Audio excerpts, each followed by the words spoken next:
കാനഡയിലെ ഈറി തടാകത്തിലൂടെ പീലി ഐലൻഡർ എന്ന ഫെറി ഷിപ്പിൽ കാനഡയുടെ ഏറ്റവും തെക്കേയറ്റത്തുള്ള ജനവാസ പ്രദേശമായ പീലി ഐലൻഡിൽ നിന്നും ലെമിംഗ്ടണിലേക്കുള്ള യാത്രയിലാണ് നമ്മളിപ്പോൾ. കഴിഞ്ഞ 2 ദിവസം നമ്മൾ പീലി ഐലൻഡിലായിരുന്നു.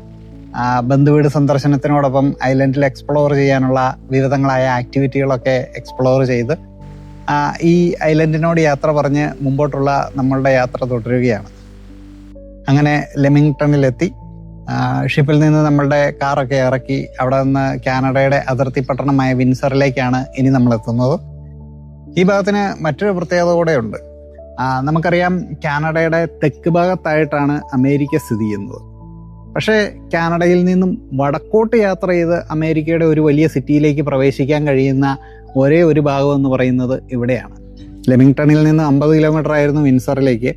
അങ്ങനെ കാനഡയുടെ ഓട്ടോമോട്ടീവ് ക്യാപിറ്റലായ വിൻസറിൽ ഞങ്ങളെത്തി. ഡെട്രോയിറ്റ് റിവറിന്റെ തീരത്തൊരിടത്ത് കാറ് പാർക്ക് ചെയ്ത് ഞങ്ങൾ പുറത്തിറങ്ങി. ഇവിടെ നിന്നുള്ള ആദ്യത്തെ കാഴ്ചയിൽ തന്നെ വളരെ ഗ്രാൻഡ് ആയിട്ടുള്ള ഒരു വ്യൂ ആണ് നമുക്ക് കിട്ടുന്നത്.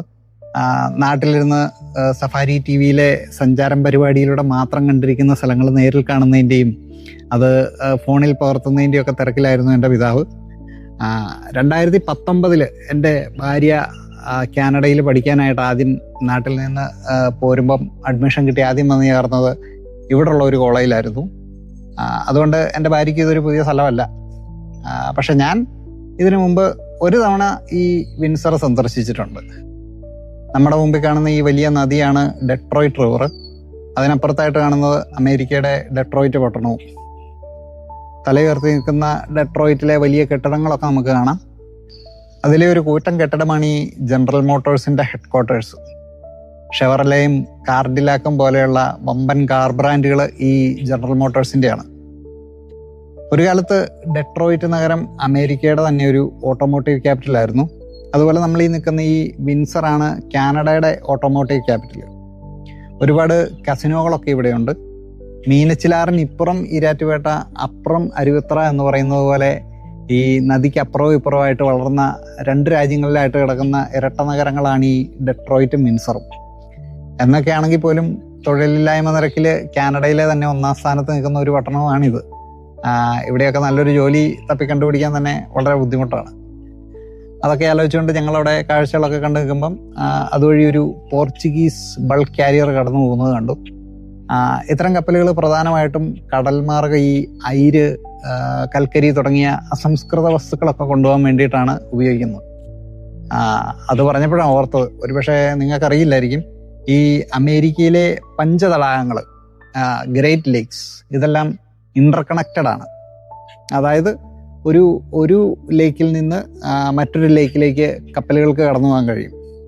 ഇതുപോലെയുള്ള ഹാൻഡി സൈസ് ബൾക്ക് കാരിയറുകൾക്ക് അറ്റ്ലാന്റിക് സമുദ്രത്തിലൂടെ യാത്ര ചെയ്ത് വന്നിട്ട് ഈ ഗ്രേറ്റ് ലേക്സ്, സെന്റ് ലോറൻസ് സീവേ വഴി ഈ കാനഡയുടെ തണ്ടർ ബേ വരെയും അമേരിക്കയുടെ ഈ ഡെലൂത്ത്, ചിക്കാഗോ പോലെയുള്ള അറ്റ്ലാന്റിക് സമുദ്ര തീരത്ത് നിന്ന് വളരെ ഉള്ളിലേക്ക് കയറി കിടക്കുന്ന വലിയ പട്ടണങ്ങളിലേക്കൊക്കെ കൊണ്ടുവന്ന് ചരക്ക് നീക്കം നടത്താനും കഴിയും. ഈ പഞ്ചതടാകങ്ങളുടെ തീരത്തുള്ള മോൺട്രിയൽ, ടൊറന്റോ, അതുപോലെ തന്നെ ക്ലീവ്ലാൻഡ് പോലെയുള്ള പല വലിയ നഗരങ്ങളിലും ഷിപ്പ് യാർഡുകളുണ്ട്. ഇവിടങ്ങളിൽ നിന്നുള്ള നാച്ചുറൽ റിസോഴ്സുകളും ധാന്യങ്ങളും എല്ലാം കപ്പൽ മാർഗം യൂറോപ്പിലേക്കും അതുപോലെ മറ്റ് ആഫ്രിക്കൻ രാജ്യങ്ങളിലേക്കും ഒക്കെ കയറ്റി അയക്കുന്നതും അവിടെ നിന്ന് ആവശ്യമുള്ളവ ഇവിടേക്ക് കൊണ്ടുവരുന്നതും എല്ലാം ഈ തടാകങ്ങളിലൂടെയുള്ള ഷിപ്പ് ട്രാൻസ്പോർട്ടേഷൻ വഴിയാണ്. ശരിക്കും ഒരു കണ്ടെയ്നർ ലോറിയിലൂടെയോ ട്രെയിനിലോ അല്ലെങ്കിൽ വിമാനത്തിലൂടെയൊക്കെ ഈ ചരക്ക് കൊണ്ടുപോകുന്നതിനെക്കാട്ടിലും വളരെ കുറഞ്ഞ ചെലവിലാണ് ഈ കപ്പൽ മാർഗം ചരക്ക് ഗതാഗതം നടത്താൻ കഴിയുന്നത്. അതുകൊണ്ട് ധാരാളം ചരക്ക് കപ്പലുകൾ സ്ഥിരമായിട്ട് ഇതുവഴി സഞ്ചരിക്കാറുണ്ട്. അങ്ങനെ കടന്നു പോകുന്ന കപ്പലുകൾ ഈ സെയിന്റ് ക്ലെയർ തടാകത്തിനും ഈറി തടാകത്തിനും ഇടയിൽ എത്തുമ്പോഴാണ് ഈ ഡെട്രോയിറ്റ് നദിയിലൂടെ കടന്നു പോകുന്നത്. അങ്ങനെ സഞ്ചരിച്ചു പോകുന്ന ഒരു കപ്പലാണ് നമ്മളിപ്പം കണ്ടത്. പക്ഷെ മുമ്പ് ഇതുവഴി കപ്പൽ പോകാവുന്ന തരത്തിൽ ഇങ്ങനെയൊരു റൂട്ട് ഉണ്ടായിരുന്നില്ല. കാരണം ഈ തടാകങ്ങളെല്ലാം ഒരേ നിരപ്പിലല്ല. ഉദാഹരണത്തിന് കുറച്ച് ഉയരത്തിലുള്ള ഈറി തടാകത്തിൽ നിന്നുള്ള വെള്ളം ഈ നയാഗര വെള്ളച്ചാട്ടം വഴി താഴെ നിരപ്പിലുള്ള ഒണ്ടാരിയോ തടാകത്തിലേക്ക് ഒഴുകി പോകുന്നുണ്ടല്ലോ, അതുപോലെ തന്നെ അങ്ങനെയുള്ള പ്രദേശങ്ങളിൽ ഈ കപ്പലുകൾക്ക് സുഗമമായിട്ട് കടന്നു പോകാൻ കഴിയില്ല. അതുകൊണ്ട് ഈ അമേരിക്കയും കാനഡയും തമ്മിൽ ഒന്നിച്ച് പ്രവർത്തിച്ച് ഈ നമ്മുടെ ഈ പനാമ കനാലിലൊക്കെ ഉള്ള പോലത്തെ അവിടെയൊക്കെ ചെയ്ത പോലെയുള്ള ലോക്ക് സിസ്റ്റം, അങ്ങനെയുള്ള തടസ്സങ്ങൾ നേരിടുന്ന പല ഭാഗങ്ങളിലായിട്ട് നിർമ്മിച്ചു. ഈ ലോക്ക് സിസ്റ്റം എന്ന് പറയുന്നത് ഈ ജലനിരപ്പ് ഉയരത്തിലും താഴത്തിലുമുള്ള പ്രദേശങ്ങൾക്കിടയിൽ ഈ ഗേറ്റുകൾ നിർമ്മിച്ചിട്ട് ഈ ഗേറ്റിലേക്ക് കപ്പൽ കയറ്റി നിർത്തിയിട്ട് ഗേറ്റിന്റെ അപ്പുറമുള്ള നിരപ്പിലേക്ക് ഈ ജലനിരപ്പ് അഡ്ജസ്റ്റ് ചെയ്തുകൊണ്ട് കപ്പലിനെ ഉയർത്തുകയോ താഴ്ത്തുകയോ ചെയ്യുന്ന തരത്തിലുള്ള ഒരു ലിഫ്റ്റിംഗ് ടെക്നോളജിയാണ്. അങ്ങനെ ഏതാണ്ട് 15ഓളം ലോക്കുകൾ ഈ റൂട്ടിൽ നിർമ്മിച്ച് പല ഭാഗങ്ങളിലായിട്ട് നിർമ്മിച്ചിട്ട് കപ്പലിന് പോകാൻ തടസ്സമായിട്ട് നിൽക്കുന്ന ചെറിയ തുരുത്തുകളൊക്കെ ഒഴിവാക്കിയിട്ട് 1959 ഇങ്ങനെയൊരു റൂട്ട് യാഥാർത്ഥ്യമാക്കിയെടുക്കുന്നത്. കപ്പലൊക്കെ പോകുന്ന ഒരു വലിയ നദിയായിട്ട് ഈ ഡെട്രോയിറ്റ് റിവർ നമുക്ക് കാണുമ്പോൾ തോന്നുമെങ്കിലും സെന്റ് ക്ലെയർ തടാകത്തിൽ നിന്നും ഈറി തടാകത്തിലേക്ക് ഒഴുകുന്ന ഈ നദിക്ക് വെറും 45 കിലോമീറ്റർ മാത്രമാണ് നീളം. ഈ ഡെട്രോയിറ്റ് നദിക്ക് കുറുകെ അമേരിക്കയും കാനഡയും ബന്ധിപ്പിച്ചുകൊണ്ടൊരു വലിയ പാലം നമുക്ക് കാണാം. അതാണ് പ്രശസ്തമായ അംബാസഡർ ബ്രിഡ്ജ്. നയാഗര വെള്ളച്ചാട്ടമൊക്കെ കണ്ട് എൻ്റെ പിതാവ് നാട്ടിലേക്ക് മടങ്ങിയ ശേഷം അമേരിക്കയിലൂടെയുള്ള നമ്മളുടെ ഈ യാത്ര തുടരാൻ വേണ്ടിയിട്ട് വരുന്ന ദിവസം നമ്മൾ ഈ അംബാസഡർ ബ്രിഡ്ജിലൂടെയാണ് അമേരിക്കയിലേക്ക് പ്രവേശിക്കുന്നത്. ഇന്ന് രാത്രി ഞങ്ങൾ സ്റ്റേ ചെയ്യാൻ ഉദ്ദേശിക്കുന്നത് നയാഗര ഫാൾ സിറ്റിയിലാണ്. അവിടേക്ക് വിൻസറിൽ നിന്ന് ഏതാണ്ട് 350 കിലോമീറ്റർ ദൂരമുണ്ട്. പോകുന്ന വഴിക്ക് ഞങ്ങൾ ഹാമിൽട്ടൺ അടുത്തുള്ള ഒരു ആപ്പിൾ ഫാമിലി കയറി.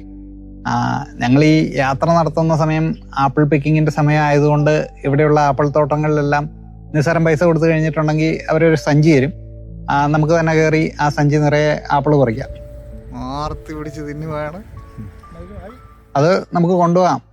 ഞാനും ഈ ഹാമിൽട്ടണിൽ താമസിച്ചുകൊണ്ടിരുന്ന കാലത്ത് മുമ്പൊരിക്കൽ ഇതേ ആപ്പിൾ തോട്ടത്തിൽ വന്നിട്ടുണ്ട്. ഇന്ന് വീണ്ടും അതേ ആപ്പിൾ തോട്ടത്തിൽ തന്നെ എൻ്റെ പിതാവിനൊപ്പം വീണ്ടും എത്തിയിരിക്കുകയാണ്.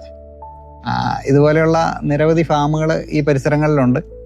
വെറും ആപ്പിൾ തോട്ടങ്ങൾ എന്നതിലുപരി കുടുംബത്തോടോ സുഹൃത്തുക്കളോടോ ഒപ്പം സമയം ചെലവഴിക്കാൻ ആളുകൾ ഇവിടങ്ങളിൽ ഇത്തരം രസകരമായ ആക്ടിവിറ്റികളൊക്കെ തിരഞ്ഞെടുക്കാറുണ്ട്. പല വെറൈറ്റികളിലുള്ള ആപ്പിളുകൾ ഈ ആപ്പിൾ തോട്ടത്തിൽ കാണാനുണ്ടായിരുന്നു. ആപ്പിൾ മാത്രമല്ല ഇവിടെ കൃഷി ചെയ്യുന്നത്, അതിനപ്പുറം പിയറിൻ്റെ തോട്ടം ഉണ്ടായിരുന്നു. പിന്നെ സീസൺ അനുസരിച്ച് പമ്പിൻ്റെ കൃഷിയും അവിടെയുണ്ട്. ഞങ്ങൾക്ക് കിട്ടിയ കൂടുകളിൽ പല വെറൈറ്റികളിലുള്ള ആപ്പിളുകളൊക്കെ പറിച്ചു, പേറുകളൊക്കെ പറിച്ചു നിറച്ചു. അങ്ങനെ ഞങ്ങൾ കുറച്ചധികം സമയം മനോഹരമായിട്ടുള്ള ആപ്പിൾ തോട്ടത്തിൽ ചെലവഴിച്ച് ഒടുവിൽ ഞങ്ങൾ ആപ്പിൾ തോട്ടത്തിനോട് വിട പറഞ്ഞു. 2022 ഏപ്രിൽ 26 ഞാൻ ആദ്യമായിട്ട് കാനഡയിലെത്തുന്നത്. അവിടുന്ന് 8 മാസക്കാലം ഞാൻ താമസിച്ചത് ഈ ഹാമിൽട്ടൺ സിറ്റിയിലാണ്. ആ സ്ഥലം എൻ്റെ പിതാവിനെ ഒന്ന് കാണിക്കാനുള്ള ഉദ്ദേശത്തിലാണ് ഈ നയാഗരയ്ക്ക് പോകുന്ന വഴിക്ക് നമ്മൾ ഈ ഹാമിൽട്ടണിലെത്തിയിരിക്കുന്നത്. ഞങ്ങൾ മുമ്പ് താമസിച്ചിരുന്ന വീടിൻ്റെ പരിസരത്തോടെയൊക്കെ പോയി ഒടുവിൽ ഞങ്ങൾ സാം ലോറൻസ് പാർക്കിലെത്തി. ഇവിടെ നിന്നിട്ടുണ്ടെങ്കിൽ ഈ ഹാമിൽട്ടൺ സിറ്റിയുടെ ഒരു പനോരമിക് വ്യൂ കിട്ടും. നല്ല കാലാവസ്ഥയിൽ ഇവിടെ നിന്ന് നോക്കിയിട്ടുണ്ടെങ്കിൽ 60 കിലോമീറ്റർ ദൂരത്തുള്ള CN ടവർ വരെ നമുക്ക് ഇവിടെ നിന്നിട്ടുണ്ടെങ്കിൽ കാണാം. മുമ്പ് ഇവിടെ താമസിച്ചുകൊണ്ടിരുന്ന കാലത്തും ഞാൻ ഇടയ്ക്കിടയ്ക്ക് വരാറുള്ള ഒരു സ്ഥലമായിരുന്നു ഇത്. ഇവിടുന്ന് നയാഗര ഫാൾ സിറ്റി വരെ ഏതാണ്ട് 75 കിലോമീറ്റർ ദൂരമുണ്ട്. ഞങ്ങളങ്ങനെ ഡ്രൈവ് ചെയ്ത് രാത്രി ഒരു 8 മണിയോടെ ഹോട്ടലിലെത്തി. കംഫോർട്ട് ഹോട്ടൽ എന്ന ഹോട്ടലിലാണ് ഞങ്ങൾ റൂം ബുക്ക് ചെയ്തിരിക്കുന്നത്. അവിടെ ചെക്ക് ഇൻ ചെയ്തു. അപ്പോഴാണ് റൂം ബുക്ക് ചെയ്തപ്പോൾ ഞാൻ ശ്രദ്ധിക്കാതെ പോയ ഒരു അബദ്ധം എനിക്ക് മനസ്സിലാകുന്നത്. ഇതുവരെ നമ്മൾ യാത്ര ചെയ്തു വന്ന സ്ഥലങ്ങളിലെല്ലാം സ്റ്റേ അടിച്ച ഹോട്ടലുകളിലെല്ലാം തന്നെ ഈ റൂമിനോടൊപ്പം കോംപ്ലിമെൻ്ററി ആയിട്ട് വണ്ടിയിടാൻ പാർക്കിംഗ് ഒക്കെ ഫ്രീ ആണ്. പക്ഷേ ഈ നയാഗര പോലെയുള്ള ടൂറിസ്റ്റ് കേന്ദ്രങ്ങളായിട്ടുള്ള സ്ഥലങ്ങളിൽ ഈ ചില ഹോട്ടലുകളിൽ റൂം ബുക്ക് ചെയ്യുന്നതിനോടൊപ്പം ഈ വണ്ടിയൊക്കെ കൊണ്ടുവന്നിട്ടുണ്ടെങ്കിൽ സാധാരണ കോംപ്ലിമെൻ്ററി ആയിട്ട് ഫ്രീ പാർക്കിംഗ് കൊടുക്കുന്ന സമ്പ്രദായമൊന്നും ഇല്ല. അതിന് സെപ്പറേറ്റ് ആയിട്ട് പൈസയൊക്കെ നമ്മൾ വേറെ കൊടുക്കണം. അതൊന്നും ബുക്ക് ചെയ്യുന്ന സമയത്ത് ഇവരുടെ വെബ്സൈറ്റിൽ ഹൈലൈറ്റ് ചെയ്ത് കാണിക്കില്ല. വൗച്ചറിൻ്റെ ടേംസ് ആൻഡ് കണ്ടീഷൻസ് ഒക്കെ എഴുതിയിരിക്കുന്ന ഭാഗത്ത് അതൊക്കെ ചെറുതായിട്ട് എഴുതി വെച്ചിട്ടുണ്ടാവും. പിന്നെ അവിടെ ചെല്ലുമ്പോഴായിരിക്കും ഇങ്ങനെയുള്ള കാര്യങ്ങളൊക്കെ ഉണ്ടെന്നുള്ളത് അവിടുത്തെ സ്റ്റാഫ് നൈസായിട്ട് നമ്മളോട് പറയുന്നത്. പിന്നെ നമുക്ക് വേറെ വഴിയില്ല, പാർക്കിങ്ങിന് നമ്മൾ വേറെ പൈസ കൊടുക്കേണ്ടി വരും. അതല്ലെന്നുണ്ടെങ്കിൽ വേറെ എവിടെയെങ്കിലും നമുക്ക് വഴിയേരിയിൽ റിസ്ക് എടുത്ത് കൊണ്ടുപോയി വണ്ടിയൊക്കെ പാർക്ക് ചെയ്ത് കൊണ്ടുപോയി ഇടാം. ഇതുപോലെയുള്ള സ്ഥലങ്ങളിൽ വണ്ടി മോഷണമൊക്കെ കൂടുതലായതുകൊണ്ട് അങ്ങനെയുള്ള ഒരു റിസ്ക് എടുക്കാതിരിക്കുന്നതാണല്ലോ കൂടുതൽ നല്ലത്. അത് കഴിഞ്ഞ് അധികം താമസിക്കാതെ തന്നെ മറ്റൊരബദ്ധം പറ്റി. അത് ഞാൻ വഴിയെ പറയാം. റൂമിലെത്തി ചെക്ക് ഇൻ ചെയ്ത് കഴിഞ്ഞ് അധികം താമസിക്കാതെ തന്നെ നയാഗ്ര വെള്ളച്ചാട്ടത്തിൻ്റെ രാത്രിയിലെ കാഴ്ചകൾ കാണാൻ വേണ്ടിയിട്ട് രാത്രി ഒരു 9 മണിയോടെ ഞങ്ങൾ റൂമിൽ നിന്ന് ഇറങ്ങി. ഹോട്ടലിൽ നിന്നൊരു 2.5 കിലോമീറ്റർ ഉണ്ട് വെള്ളച്ചാട്ടത്തിൻ്റെ അടുത്തേക്ക്. അതുകൊണ്ട് കാറിൽ തന്നെ പോകാമെന്ന് തീരുമാനിച്ചു. അവിടെ വെള്ളച്ചാട്ടത്തിൻ്റെ ഏറ്റവും അടുത്ത് തന്നെയുള്ള ഒരു പാർക്കിംഗ് ഏരിയയിൽ കാറ് പാർക്ക് ചെയ്തിട്ട് ഞങ്ങൾ വെള്ളച്ചാട്ടത്തിൻ്റെ അടുത്തേക്ക് നടന്നു. വെള്ളച്ചാട്ടത്തിൻ്റെ ഭീകരമായ ആ എരമ്പലൊക്കെ ഹോട്ടലിൻ്റെ മുമ്പിൽ നിൽക്കുമ്പോഴേ നമുക്ക് കേൾക്കാൻ പറ്റുമായിരുന്നു. ഇപ്പോൾ അതിൻ്റെ തൊട്ടടുത്തേക്ക് എത്തിയിരിക്കുന്നല്ലോ. എൻ്റെ പിതാവും ആദ്യമായിട്ട് നയാഗ്ര വെള്ളച്ചാട്ടം കാണാൻ പോകുന്നതിൻ്റെ ആവേശത്തിലാണ്. ഞങ്ങൾ ചെല്ലുന്ന സമയത്ത് അവിടെ വലിയ തിരക്കുകളൊന്നുമില്ല. കാരണം രാത്രിയായല്ലോ, ഇപ്പം തന്നെ ഏതാണ്ട് 9:30-10 മണി ആയിരിക്കുന്നു. അതുകൊണ്ട് തന്നെ തീരെ തിരക്കില്ലായിരുന്നു. രാത്രിയിൽ ഈ വെള്ളച്ചാട്ടം നല്ല ഭംഗിയായിട്ട് പല കളറിൽ ലൈറ്റപ്പ് ചെയ്തിട്ടുണ്ട്. കുറച്ചു നേരം അവിടെ നിന്ന് നയാഗ്ര വെള്ളച്ചാട്ടത്തിൻ്റെ രാത്രിയിലെ ആ ഭംഗിയൊക്കെ കണ്ടാസ്വദിച്ചു. കുറച്ച് ഫോട്ടോകളൊക്കെ എടുത്തു. അവിടെ ഈ രാത്രിയിൽ ഇനി കൂടുതലായിട്ടൊന്നും നമുക്ക് ചെയ്യാനില്ല. പകലാണ് വെള്ളച്ചാട്ടത്തിൻ്റെയും ഈ നയാഗ്ര ഫാൾ സിറ്റിയുടെയും ഒക്കെ സജീവമായ കാഴ്ചകളിലേക്ക് പോകാനുള്ളത്.